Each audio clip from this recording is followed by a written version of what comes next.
जय हिंद दोस्तों। स्वागत है आप सभी का अपने YouTube channel steno with Wasim में। दोस्तों, आप मेरे Telegram group steno with Wasim search करके भी जुड़ सकते हैं। वहां पर महत्वपूर्ण शब्दों की आउटलाइन दी जाती है। आप मेरे पेड बैच से भी जुड़ सकते हैं, जिसमें डेली सुबह 7 बजे 4 डिक्टेशन दी जाती हैं, जो कि अभी स्टार्ट किया है। जिसकी स्पीड सबसे पहले 70 की स्पीड रखी गई है, उसके बाद में 80, फिर 80 और उसके बाद में 85 शब्द की स्पीड से ये dictation UP triple S C stenographer के लिए अभी से तैयारी की जा रही है, जिसमें 20 गलती माफ होती हैं। तो उस हिसाब से ये बैच चल रहा है। जिसको ज्वाइन करना है वो ज्वाइन कर सकते हैं। सिर्फ मात्र 249 रुपये फीस रखी गई है 2 महीने की, और डेली 4 डिक्टेशन आपको दी जाएंगी। चलिए स्टार्ट करते हैं। 5 सेकंड बाद स्पीड 80 शब्द प्रति मिनट। स्टार्ट। महोदय, हमारी चेष्टा, हमारी कोशिश यही है कि जो भी हमारे पास है, चाहे अनाज चाहे दूसरे साधन, उन सबका ऐसा बंटवारा हो कि सब तक पहुँचे और कभी कष्ट सभी के कम हो। लेकिन जैसा मैंने कहा, इस समय बंटवारा इतना साधनों का नहीं है, इतना धन का नहीं है, इतना अनाज का नहीं है, जितना कमी का बंटवारा है। जिनके यहाँ कमी है, उस कमी में दूसरे लोग कैसे साथ दें, यह हमारे सामने प्रश्न है। मुझे आशा है कि हमारी सब जनता सबको समझेगी। हमने विकास के काम हाथ में लिए और जो शिक्षा फैली, जो नारी जाति आगे बढ़ी, जो यातायात में फर्क पड़ा और अन्य बहुत से उद्योग और जो दूसरे कार्यक्रम चले, उनसे बहुत बड़ा परिवर्तन आया। हम आगे बढ़े हैं और नए रास्तों पर आगे बढ़े हैं। जैसे जैसे नए रास्तों पर आगे बढ़ते हैं, नई कठिनाइयाँ हमारे सामने आकर खड़ी हो जाती हैं। हमको मालूम है कि देश में चाहे अमीर हो चाहे गरीब, कोई भी उन कठिनाइयों से आज वंचित नहीं है। आप अखबारों को पढ़िए, अन्य बड़े से बड़े देशों के अखबारों को देखिए, तो वहाँ भी उसी तरह की हलचल है। चाहे विद्यार्थियों की हलचल हो, चाहे दूसरी हलचलें जो हो, जाति भेद हो, भाषा हो, सभी देशों में लगभग कोई न कोई ऐसी समस्याएं खड़ी हुई हैं। तो हम भी अपनी समस्याओं को बहुत बढ़ाकर न देखें। लगभग 2 वर्ष हुए, हमारे नेताओं ने एक सुझाव हमारे सामने रखा था। वह यह कि शिक्षा मातृभाषा में हो, विश्वविद्यालय तक मातृभाषा में हो, जिससे हमारी शिक्षा सब तक पहुंच सके, जिससे लोगों की जो बुद्धि की शक्ति है वह फूले और फले, मुक्त हो। लेकिन यह कब हो सकता है? अच्छी से अच्छी चीज भी कभी कभी खतरे से भरी होती है। यह भी खतरा है कि शायद प्रत्येक भाषा अपने को अलग समझे, पृथक समझे। तो यह कार्य तब हो सकता है जब कोई एक ऐसी भाषा हो जिसको सब जाने और सीखें, और जो सबको एक कड़ी में बांध सकें। और जैसे इस तरह की एक राष्ट्रीय कड़ी की आवश्यकता है, उसी तरह एक अंतर्राष्ट्रीय कड़ी की भी आवश्यकता है, जिसमें हमारे संबंध दूसरे सब देशों से बने रहें। यदि संबंध को भी हम काट देंगे तो हमारी हानि होगी और हम अधिक कठिनाई में आ जाएंगे। इन दिनों उत्तर भारत के कुछ भागों में परीक्षाओं का मौसम चल रहा है।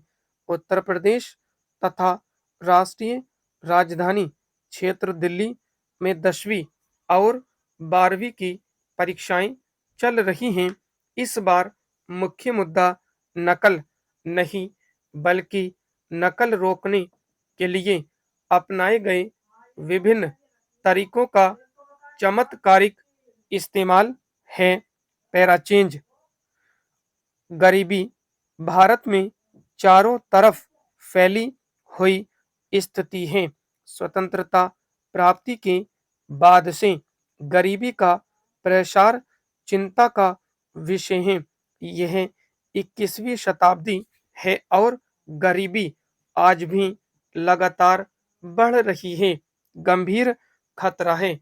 135 बिलियन जनसंख्या में से 29.8% से भी अधिक जनसंख्या आज भी गरीबी रेखा से नीचे है। यह ध्यान देने वाली बात है कि पिछले दशकों में गरीबी के स्तर में गिरावट हुई है, लेकिन अमीरी और गरीबों के बीच की रेखा को पूरी तरह से धुंधला करने के प्रयासों का कड़ाई से अनुसरण करने की आवश्यकता है। एक राष्ट्र का स्वास्थ्य राष्ट्रीय आय और सकल घरेलू उत्पाद से अलग यहाँ के लोगों के जीवन स्तर से भी निर्धारित होता है। इस प्रकार गरीबी किसी भी राष्ट्र के विकास में धब्बा बन जाती है। गरीबी को ऐसी स्थिति के रूप में परिभाषित किया जा सकता है जहां एक व्यक्ति जीवन के लिए अति आवश्यक आधारभूत आवश्यकताओं को पूरा करने में असक्षम होता है। इन आधारभूत आवश्यकताओं में खाना, कपड़ा और आवास स्थान शामिल हैं। गरीबी वह स्थिति है जो लोगों के जीने के लिए आवश्यक सभ्य मानकों को वहन नहीं करती। गरीबी वह दुष्चक्र है जो आमतौर पर परिवार के सभी सदस्यों को शामिल करती है। अत्यधिक गरीबी के कारण अंततः व्यक्ति की मृत्यु हो जाती है। भारत में गरीबी को अर्थव्यवस्था अर्ध अर्थव्यवस्था के आयामों और लक्षणों को ध्यान में रखकर परिभाषित किया जा सकता है, जो अंतर्राष्ट्रीय सम्मेलनों द्वारा निर्धारित कर दिए गए हैं। भारत गरीबी के स्तर पर उपभोग और आय दोनों के आधार पर निर्णय लेता है। उपभोग का मापन मुद्रा के उस भाग से किया जाता है जो लोगों द्वारा घर की आवश्यक चीजों को खरीदने पर व्यय किया जाता है, और आय की गणना विशेष व्यक्तियों द्वारा कमाई जाने वाली आय के अनुसार होती है।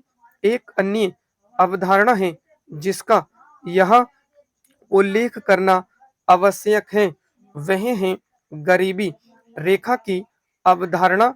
ये गरीबी रेखा भारत के साथ ही अन्य राष्ट्रों में गरीबी मापने के मानक के रूप में कार्य करती है। गरीबी रेखा आय के न्यूनतम स्तर के अनुमान के रूप में परिभाषित की जा सकती है, जो एक परिवार के जीवन यापन के लिए आवश्यक आधारभूत जरूरतों को पूरा करने के लिए जरूरी होती है। 2014 के अनुसार भारत में गरीबी रेखा को ग्रामीण क्षेत्रों में 32 रुपये प्रतिदिन और कस्बों और शहरों में 47 रुपये प्रतिदिन निर्धारित किया गया। अंतर्राष्ट्रीय अर्थशास्त्री रेंगर नक्शे के अनुसार एक देश इसलिए गरीब है क्योंकि वह गरीब है। स्टॉप। दोस्तों, डिक्टेशन पसंद आई तो लाइक शेयर और सब्सक्राइब करें। कमेंट बॉक्स में बताएं आज की डिक्टेशन कैसी लगी। इसी तरह से आपको डेली डिक्टेशन और साथ में आउटलाइन दी जाती है। धन्यवाद दोस्तों।